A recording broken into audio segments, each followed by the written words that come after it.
Hello and welcome to another review on behalf of Aussie Gamers Express. I am Chaser. Today we'll be having a look at Underdread. Now I'm going to say this straight away, I am not a fan of this game. Not because the game is bad, but because I've already played so many other games over the years that are so similar that it just fails to stand out. So let me take you through a little bit of the history of what I'm used to in this style of game. We're going to start by looking at Shadowgate on the Nintendo Entertainment System. Now this game is, it's heading towards being 30 years old. So let's just have a look at what it is. It's text-based in telling the story. You've gone to a castle, there's a bad guy there, and you've just got to figure stuff out. You've got all these toggles and different things to interact with that tiny screen there. It's actually quite compelling because you have to, there are no hints. You are just provided with a scene and you need to start trying things, start exploring. You'll notice straight away there that we've got that key. Like, who would have thought to do that? It looked like it was part of the scenery, but it's only when you get to certain roadblocks that you learn where these sort of things are, where you've got to go searching. Now let's have a look at the Nintendo 64 version, Shadowgate 64. The start of this game is not as compelling.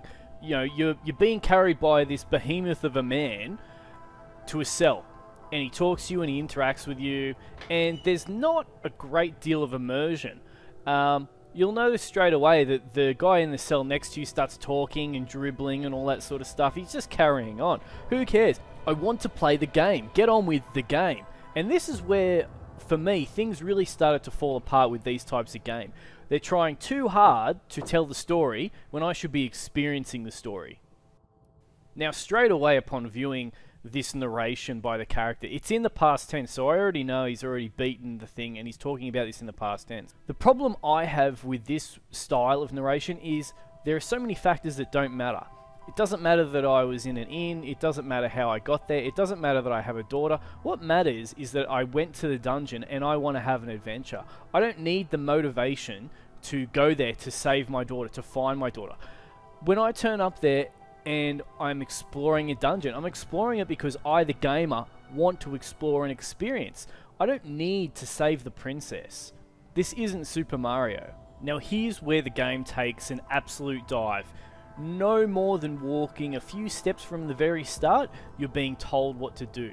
This is a tutorial level. Ba-bow. The worst possible thing you can do in an exploration game is to show people like this how to explore. And look at that, things that glow. You should never have things that glow or highlight in a game of exploration. It's supposed to be about me looking at the environment, immersing myself in it, and finding what I can pick up, what I can't pick up, what I can touch, what I can't touch, all those sort of things. By making it glow, you're circumventing my need to explore. All I have to do now is open stuff, barely look, and I know that there's nothing relevant there to use.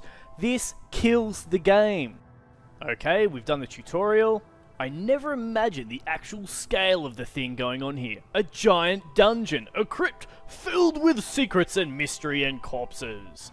Well, thank you for just, narrating what I could have observed. This is completely redundant. Not only have you stopped gameplay, but you've then gone on to describe what you should be showing in the scene. You shouldn't have to do that. Like, this is ridiculous. Let me go into the crypt. Let me see the depths. Let me see the corpses. But here's another problem I have with the corpses. Why are there so many corpses in this random dungeon? Why are they so fresh looking? Why is there blood everywhere? It seems like no one's been down here in a long time, yet there are frickin' bodies all over the shop. This doesn't make a great deal of sense. You're sending me two different types of signals here. You're saying that people have come down here to find out what's going on, or people have been led down here in armor, and they keep getting killed off by these ghosts.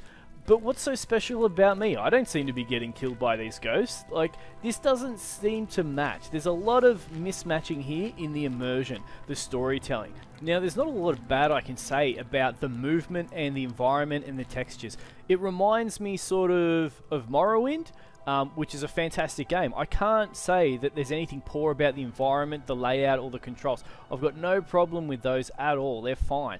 It's just that the immersive level of this game just isn't there, and you're led so easily along the path. I played this game for a good 3-4 hours, and although it did have some interesting scares, I was quite happy with those. I felt like I was being led too much holding of the hand. So I'm sorry guys, but I'm gonna have to let this one go. Underdread, 3 out of 10 spoon-fed donkeys.